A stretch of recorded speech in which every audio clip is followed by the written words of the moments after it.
Now, I noticed that you also passed that passion to people in your life, including your daughters. Now, switching gears a little bit into a more family life, which is also an area that I think you shine really, really well. Yeah. You are raising two wonderful daughters, brilliant as heck, respectful as heck, but they're also very different. So for parents who are watching this and are raising kids who have different interests and different personalities, how do you manage to make sure that they are all very well balanced, receiving the same love and attention? What are your tips to raising kids, wholesome kids, who have two different personalities? I can tell you for real, one thing I've learned, and I learn it every day, is that they don't come with a manual. True. My mom always tells that. Yes. Every day I'd wake up and I'm asking myself, what are these going to, particularly me. I was the kid that made them think over and over. Yes. So they don't come with a manual, and both of them are different. Different like night and day. And it's funny because my daughters, you've met them. Yes. And I've raised them and too. You've raised them, and they're a joy to have around. Someone told me, I learned something. A lady, a friend of mine, actually told me that if you sit back and imagine that you're in a show, and for those who know, like let's say if you believe in God, you can say God has put you in a place or whatever, whichever faith you belong to. But imagine you've gone to a show. Yes. And there are people who are performing in that show. And so you're just privileged to have the front row seats. So she said, that's what you wake up doing every day. And now, when I learned that now, it's like, because every day you're like, don't do that. Why did you do your homework? Why didn't you do this? Why did you do that? Which is true as a parent. You are supposed to guide. Yeah. Guide. But now, I actually wake up, and I'm privileged to have the front row seats of watching my daughters. Remember? Yeah. When you're at the front row seat, you get to watch this creation, because it's beautiful creation. It could be how is she going to dress today? How is she going to do her hair today? Now they're at the makeup stage. How is she going to do her makeup today? I wonder what the teacher said today. I wonder who's saying what today. So when I changed to that and realized I have the front row seats right now because they're still here, and I'm watching them. I think that's what I'll tell most parents. Like, and then you they will ask you, Mommy, what can I do this? What can I do here? But I think watching them become, is what I'll tell the parents, because we were raised that we are supposed to raise, and raise is relative. True. Because raise can tell, there's a lot of things about parenting. But I think for me right now, what I'm enjoying is watching them, listening to them. Really, just imagine you're in a theater and you're a front row seat and you're a participant. So they're asking you to participate. It's a lot of fun. It is. It is a lot of fun. And I think having watched how your relationship has evolved over the years, now and I'm not saying they're not at a fun stage, but yesterday, for example, you were sitting and just listening to them give their views. And I like that you do this about this. It reminds me of my biological mom in Tanzania, who, instead of her dictating what is it that we do at a certain point, she also took that honored spectacle view that, okay, I'm listening, and every now and then she'll chime in, but this is your show. I'm privileged to be here. So another role that you do amazing in, because I think as a woman, we have to acknowledge the different roles that you play in life, both entrepreneur, mother, which I think is your most important role. You're also a wife. How are you attaining work-life balance, if you believe it exists, being a wonderful wife, a wonderful mother, and also an entrepreneur? How do you strike that balance, making sure that both facets of your life are being served to the maximum of potential. And maybe sometimes it's hard to do so. Sometimes it's hard because yes. I travel a lot, but I think as a wife, and really it depends on what you want to call it: wife, partner, life mate, whatever, a spouse. I think for me it's different because I had to ask myself really tough questions of how do I want this to look like, you know. And so for me, I realized early on that for me to thrive, I have to have a very stable home front and a very happy home front. So when I realized that, I was like, okay, I cannot not have that. Because then if I don't, I will not succeed. So for me, I think it's looking back and every day looking at what brought us together, what I absolutely love about my husband, and actually bringing in my 100%. And that's what I as you know, you've had me talk about this. I decided I'm bringing in my 100% into this relationship. Not 90, not 50, not 100. All of me. Regardless of whether he brings in anything. Now that's where it gets interesting. I like that. Here we go. Regardless of whether he's bringing 150, whether you're bringing 100. Yes. Okay. You know why that's important? Why?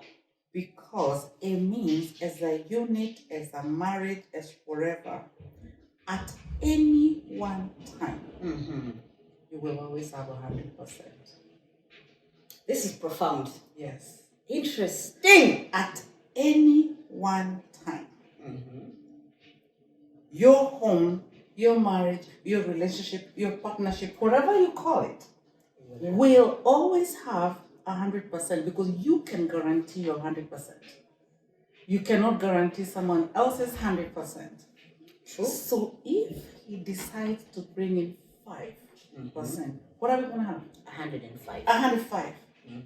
Imagine if he brings in 10%. 110. It just keeps going up. Now imagine if he brings in his 100%. Magic. Now this, see, me and my mom talk about different things. Sometimes, as I say, she wears a hat overall. Yesterday we had a conversation. And my Canadian, this is my Canadian mom and my Canadian dad, her husband, about relationships. And I need to give a shout out. Yes. To Mr. and Mrs. Maliondo. Yes. For giving me the privilege of watching this wonderful creation. You've done a wonderful job. Wonderful job. I hope they are watching this. Yes. I know my mom is, and my dad, I think being that this is an interesting topic, he'll watch. Yes. Those dating ones. Yes. Like, I'll come tomorrow, Goro, and tell you everything. Everything. I know everything. I'll tell you. So this channel, as you know, it's about self-improvement, self-development. What are the things that you're doing either on a day-to-day basis or regularly to make sure that you are constantly improving as a person? And if maybe somebody's watching this, somebody from Kenya, somebody from Tanzania, somebody here in Canada, particularly if we're in Canada, we're talking about women of color who are looking for a representation. What are you doing to make sure that you're improving on your personal, professional life, maybe your finances, on a day-to-day basis? That's a lot of questions in one. In one. Yes, a lot of questions in one. But I think as a woman of color, as you said, as an entrepreneur, as a mother, it's a lot of hats. A lot of hats, but you've seen me in all of them. But I think in all of them, one thing I wake up knowing is that I'm enough. I start from there. You start from there. I'm enough. Your cup I have is sufficient. everything I need. And then, as you know, if you remember our conversations in Fredericton, I decided from a long time ago that I will not play victim. Because I realized as a woman of color, as a black person, as a woman, as there's a lot of boxes that I fit in. Yes. And I fit very well. And gracefully so. Because I'm all those things. I'm black, I'm the person who cleaned the apartments. I'm the person who did the rolled jobs when, high school people, and I have a university degree. I'm that woman who started that business with no money. Yeah. You did Medicaid. I think that's a business. I did Medicaid. I was denied credit card applications, as you can remember. This part I forgot. Yes. I could qualify. Oh, because you didn't have any credit history. Yes. I couldn't even access a loan. So I had to work all the jobs to fund my dream. All those things. So believe me, I fit into all those labels. And rightfully so. And rightfully so. So I can decide to give you a very good reason why I would not succeed. Because I'm black. Do you know how many times I have not qualified for a credit? Do you know how many jobs I didn't get because I was black? Do you know a promotion that maybe was passed over because I was it? I fit in all of them. However, I decided I'm not going to be defined, because guess what? You're what you answered to. True. So I wasn't going to answer to that. So I decided, okay, I'm going to create what I think I want. I am that person, but guess what? I'm still the woman with a degree. I also know chemistry. I've created my brand. I have the salon. I have wonderful children. I have. So you're looking at it an abundance mindset instead of scarcity. Thank you. I didn't even have the words to put that way. So that's exactly what I'm doing. Excellent. Yes. So that's I think for me that's what. And you have to, when you think about seeing yourself that way, then you really have to choose what you do every day. What you ask me. What books are you reading? Who are you listening to every day? Who's on your phone? Every day. The people that you're surrounding yourself with. Yes, who's talking to you every day. I always tell people, you'd rather not have friends if those are the kind of friends you're going to have. Go get books and read them, let them be your friends. Go. Now you guys are lucky. As you know, I have a collection of books. But now you can have a YouTube or whatever, a podcast or listen to somebody who's telling you, how did they make it? True. Because if they have made it, it means it's possible, right? You can too. And it's possible. Yes. Or you can listen to the people giving the excuses, which you can qualify. Yes. In fact, you qualify very You can qualify for those books. And I think that's one of the many things I admire about you. Anytime I'm kicked down, you come to me and I'm like, oh, I didn't get this job, I didn't get this. And you'd listen with love, but you'd also remind me that you're capable. Anytime I think a dream is too big, you're like, baby girl, you can actually achieve this. Yeah. Now, this has been a wonderful, wonderful. I'm just going to end this with one last question. I know you too well, but for people who are watching, if you had to describe yourself in one word, what word would you use and why? One word. Really, just one? There's a lot of words. Amazing, entrepreneur extraordinaire, but one. I would say brave. Brave. Yes. Why brave? Because someone actually told me that. My daughter actually told me, because I had asked her, how would you describe your mommy? Without hesitation, she said brave. So I'm going to go with brave as my final answer. We're locking that in. So are there particular reasons why you think she picked that word? I think probably because, when you see someone successful in your eyes, or, sometimes we call them heroes. Yes. We look good, we can dress good, we can play the part. Yes. When someone looks at you, you don't know the journey. You don't know the history. You don't know the history. So I think because they're growing up, they've gotten to hear. They've gotten to see firsthand. Yeah, see firsthand, but now they've gotten to hear. Because people are telling them, oh, did you know your mommy? And when they took over Smile's program, it's because they were told, oh, did you know your mom used to use her salary to come and give girls cards in the village, my village? So they started getting curious about where did you come from? And when they saw where I came from versus where I am right now, you know, they couldn't believe it. They're admiring the bravery. I think, and I think I'm thinking maybe that's why they said that. So maybe if you'll get a chance, you'll ask them why they say that. But well, and I hope I get a chance. It might not be maybe anytime soon because one of them is 16, and then one of them is 18. But I'm quite confident you will see them in the near future. Yes, they are brilliant, respectful, amazing adults, and our mom rather has just given a snippet of some of the initiatives that they're involved in that she's also championing, which is Smile. And Smile is affording women in Africa, Kenya, and also here in Canada too. Here in Canada, youth, but really it's really youth. They decided to work with youth within Africa, to share ideas. Because that's one thing people have a misconception about. They think because when they're in Africa, they don't have brilliant ideas.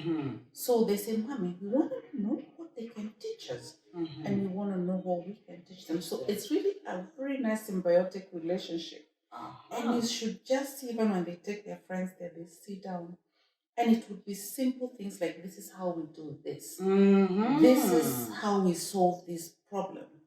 This is how, and they've learned a lot. And then these ones tell them, oh, this is how, they didn't know about, what do you call it, overnighting to sleep. And they heard about that, like you stay the whole night without reading, so they are learning little tricks, And they realize they are more similar than different. It's true. It's become a global village. Yes. And with that, one of the things that we used to think differentiate us, but some of the things are what makes us similar. And before I end this interview, I have to commend you and my Canadian dad for doing a wonderful job to make sure that my little sisters have a very balanced perspective of their two heritages. Yeah. They were born in Canada. They identify as Canadian. However, they also have a Kenyan heritage. They are taken to Kenya every year. Yes. To not only visit family, but to also connect with their culture. So they have a very balanced perspective of who they are, both as Kenyans and as Canadians. And they make sure that they are giving back to both those communities. And as amazing as they are, they wouldn't have been able to do it without the amazing parents that they have. Do you know that's really amazing? Because now we go to Kenya, the dad and I get jet lag. They don't. Because they have attuned to the life there. See? Mama, this has been amazing. So if you had to give your daughter one last advice before we end this, what would you tell her? I would tell you, walk tall, stand tall, and always remember that if you're not seated at the table, baby girl, you're probably on the menu. True.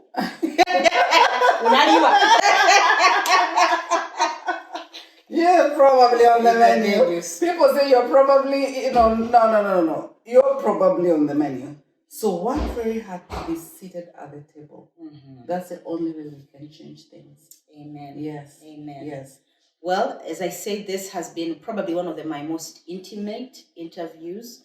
I've known, as I said, my mama for the last almost 20 years, and I hope you guys have had a piece of what I've been privileged to learn. You've also got an opportunity to learn too. Yeah. Thank you so much for tuning in with Evolve with Natu. If you have not subscribed already, I kindly ask you to do so. And make sure that you share this channel with your family and friends, and like this video, like the other videos in the past, and leave me a comment about what is it that you like and what are the other things that you like to see on this channel. Thank you so much and have a lovely day and week. Bye bye.